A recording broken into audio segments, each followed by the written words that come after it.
Hello and welcome. Wherever you may be on the planet, don't ever come back here. I've got a Virtuoso magazine full of material today, and I want to begin with something from last week, which was the fortune of hearing from Beelzebub's genius on the subject of dynamos within the cosmoses of creation. There's a few small sections here. He says, from there, Okudinok flows into another Kriakirki, or a dynamo, where it undergoes the process of Jartklon, and each of its separate parts is then concentrated in those other containers over there. This time he pointed to what resembled accumulators. And it was at that period of my existence that I noticed more than once that on certain days the force and level of my active mentation was perceptibly lower. This discovery aroused in me a subjective interest that engendered in my presence the urgent impulse to acquire a thorough cognizance of the cause of this fact. And from then on I began to pay attention both to myself and to what took place around me, in order to seek out the causes. And after one Kri, I became completely convinced that this undesirable state occurred in me each time our large life chakan or dynamo was in operation. A Kri on the planet Saturn means a period of time determined by a certain position occupied by this planet in relation, on the one hand, to the sun of its system, and on the other hand, to another planet of this system called Neptune.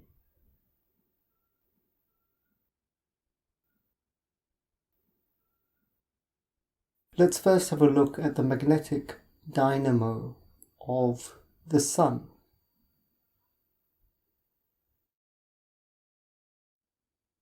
Magnetism, as it is evoked from bodies, is invisible. And human beings have a great deal of difficulty discussing things that are not visible to their dull senses.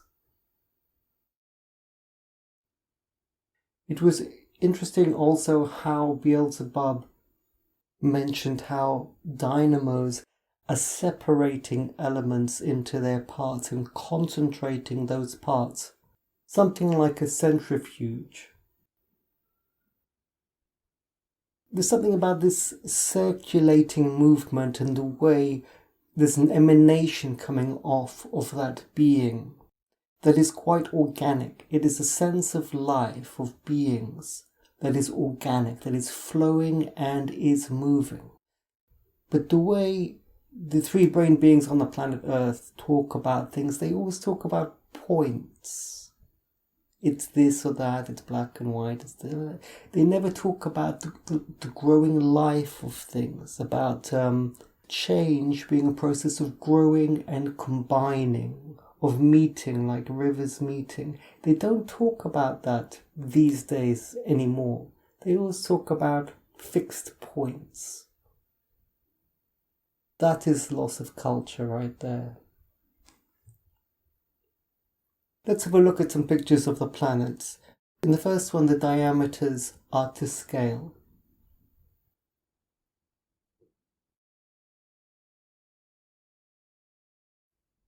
And in the next one, the distances of the planets from each other and from the sun is to scale. They are distributed to scale, or in fact, to the scale of log distance. And here we can remember what Beelzebub was saying.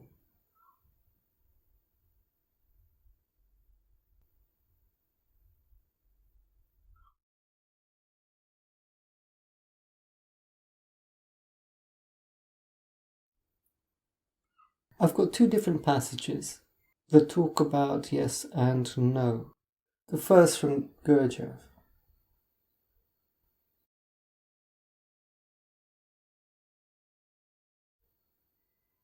You have noticed that you yawn when you are tired. This is especially noticeable, for instance, in the mountains. When a man who is unaccustomed to them yawns almost continually while he is ascending a mountain. Yawning is the pumping of energy into small accumulators. When they empty too quickly, that is, when one of them has no time to fill up while the other is being emptied, yawning becomes almost continuous. There are certain diseased conditions which can cause stoppage of the heart when a man wishes but is not able to yawn, and other conditions are known when something goes wrong with the pump, causing it to work without effect, when a man yawns the whole time but does not pump in any energy. The study and the observation of yawning from this point of view may reveal much that is new and interesting. Laughter is also directly connected with accumulators. But laughter is the opposite function to yawning. It is not pumping in, but pumping out. That is, the pumping out and the discarding of superfluous energy collected in the accumulators. Laughter does not exist in all centers, but only in centers divided into two halves, positive and negative. If I have not yet spoken of this in detail, I shall do so when we come to a more detailed study of the centers. At present, we shall take only the intellectual center. There can be impressions which fall at once on two halves of the center and produce at once a sharp yes and no. Such a simultaneous yes and no produces a kind of convulsion in the center, and being unable to harmonize and digest these two opposite impressions of one fact, the center begins to throw out in the form of laughter the energy which flows into it from the accumulator whose turn it is to supply it. In another instance, it happens that in the accumulator there has collected too much energy which the center cannot manage to use up. Then the most ordinary impression can be received as double. That is, it may fall at once on the two halves of the center and produce laughter, that is, the discarding of energy. You must understand that I am only giving you an outline. You must remember that both yawning and laughter are very contagious. This shows that they are essentially functions of the instinctive and the moving centers. Why is laughter so pleasant? Asked someone. Because, G answered, laughter relieves us of superfluous energy, which, if it remained unused, might become negative, that is, poison. We always have plenty of this poison in us. Laughter is the antidote. But this antidote is necessary only so long as we are unable to use all the energy for useful work. It is said of Christ that he never laughed, and indeed you will find in the Gospels no indication or mention of the fact that at any time Christ laughed. But there are different ways of not laughing. There are people who do not laugh because they are completely immersed in negative emotions and malice and fear and hatred and suspicion. And there may be others who do not laugh because they cannot have negative emotions.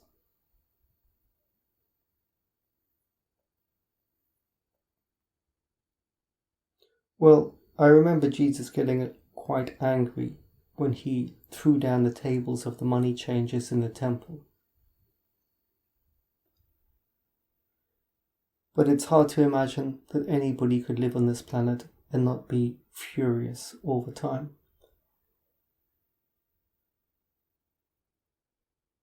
He says that when there is a lot of energy in the accumulators, then laughter comes easily, and I've certainly observed that with friends. And even if you're a higher being, you would normally experience the functioning of all the centers.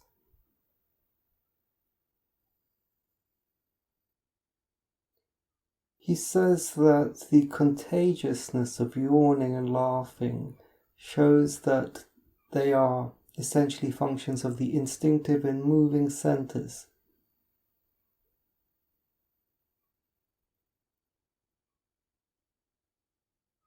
I read that as meaning that it is lower story functions that are contagious because they relate to our animalistic or tribal patterns. And even when we get into the middle story proper, we become individuated.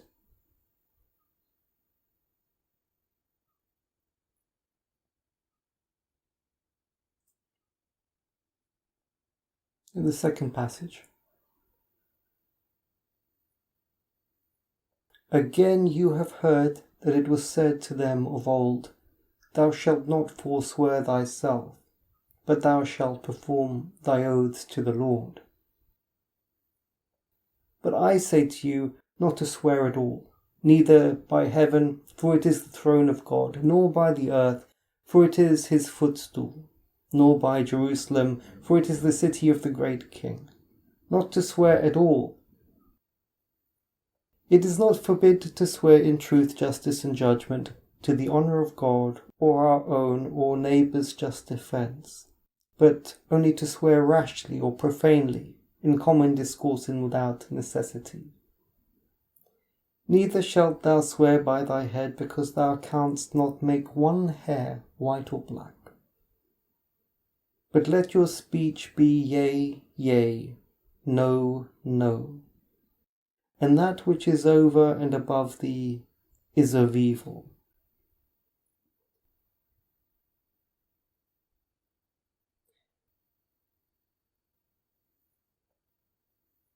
Which is, by the way, the only way you can fix things. You can't fix things by thinking. Thinking is what has happened to broken people. In here, Jesus says, say nothing more than yea, yea, and no, no. For anything else is an elaboration that comes from your many eyes. It's a small window through which they can start to do their bullshit.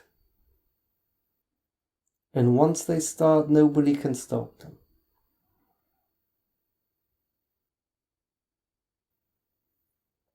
There's something else from last week. And as for the third universal force, this is nothing but the result of the clash everywhere and in everything of these two fundamental descending and ascending independent forces. Although this third independent force is only the result of the first two fundamental forces, it is nevertheless the spiritualizing and reconciling principles of every cosmic formation.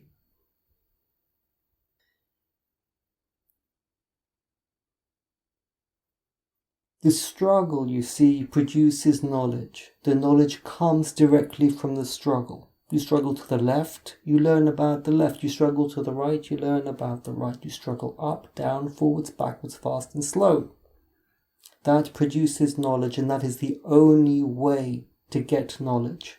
There is no alternative than to struggle if you wish to get knowledge. So those people who say, I'm going to discard my negativity, that is wrong. You need to go into it and out of it, to the left of it, to the right of it. Only that way do you get knowledge. It's the same thing with anything. Somebody who wants to cut a straight line has to learn how to cut left, right, up, down, sharp and smooth. That is the only way. It's the only way with anything. And the same with love, the same with marshalling an army, the same with everything. There is no alternative, and anybody who tries to follow the path without this kind of struggling backwards and forwards and trying and failing, and you will fail. You will fail. You have failed already because your idea is wrong. Knowledge is knowledge. It is what is known through effort. And love which is a beautiful knowledge because it is a web through which higher forces can flow through, is earned.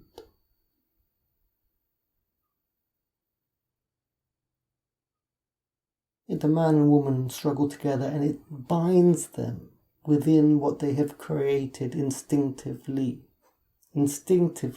pushing and pulling. Wholly affirming, wholly denying, wholly reconciling. Reconciling means it reconciles through the struggles that you have attempted, and only that brings in the light.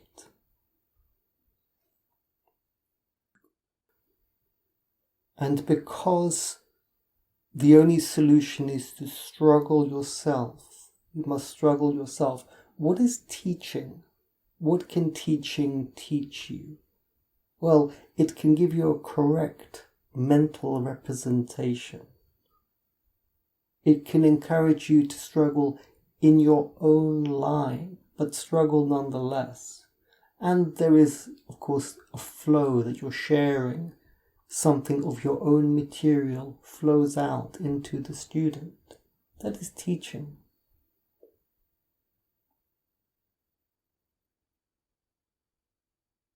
And there's something about transmitting a kind of regulation of a higher world so that people may be able to enter it, to enter a higher world regulation.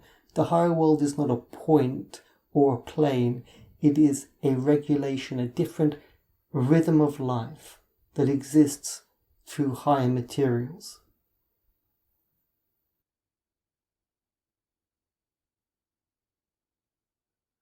And this comes from the Astavakra Gita.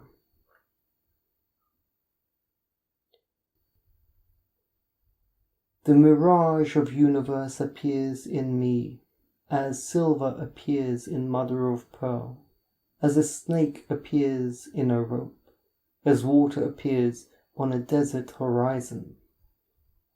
The universe appears within me, but I do not touch it. Like an imagined snake in a rope, the universe appears to exist in the immaculate self, but does not. Seeing this, you know there is nothing to dissolve. You are unbound awareness, bliss, supreme bliss. Be happy.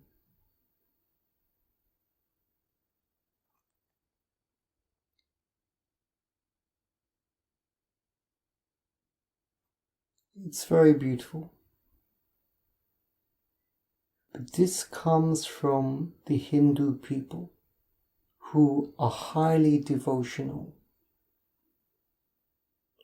Many Hindus in India, when they wake up in the morning, without even thinking about it, perform a small ritual, a puja. They are very ancient people. And many things are understood even though they are not written down, which is difficult for modern Western people since their tiki-taka brain only works when things are written down. All religious teachings for the Hindus are taken as devotional. They know that you are meant to enter this river as a kind of worship towards the divinity, and so many changes take place inside of them. Literally taken, Astavakra is not quite correct, because things do not appear inside the self without a reason, and the reason is that the many eyes have impurities that reflect them. And so you are not unbound awareness. You may reach unbound awareness, but that will not remove the impurities. The impurities have to be removed either via, in the West, what is called repentance, which is the continuous struggle to dissolve what is impure, which the Catholics perform, or in the East, because they are more cavern-like and internal, they perform the repentance through a kind of devotion which slowly burns through them. And whether you are Catholic or whether you are Eastern, that is understood, the burning off of the middle impurities. And so people in the West who have, in the 20th century, come to their tiki-taka mental conclusion that I am awareness and that's it, except it doesn't seem to work. That's the reason it doesn't work. And that's the reason why Eckhart Tolle is still teaching today to the same group of people. I will put on a little bit of Werner Herzog, where he discusses the modern habit of being really interested in all those voices in your head. And I'll say goodbye.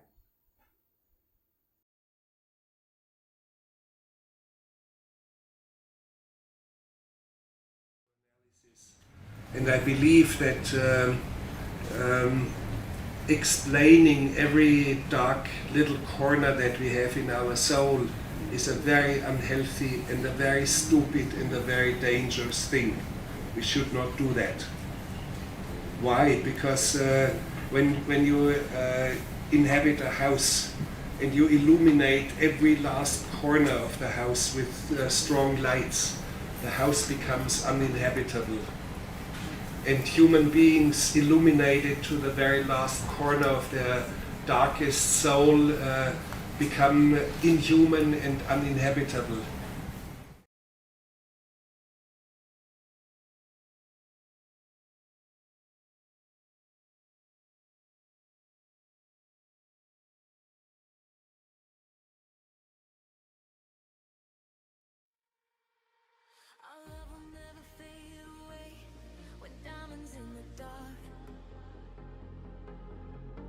I put my head against your chest and listen to your heart,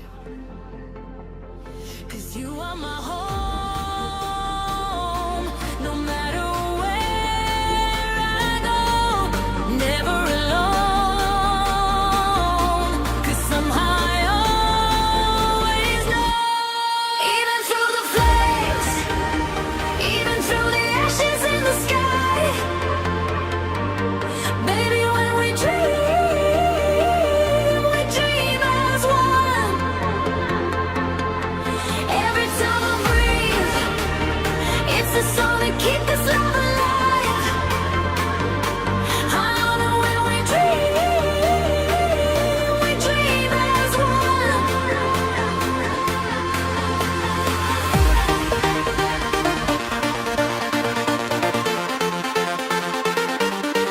I know when we dream as one.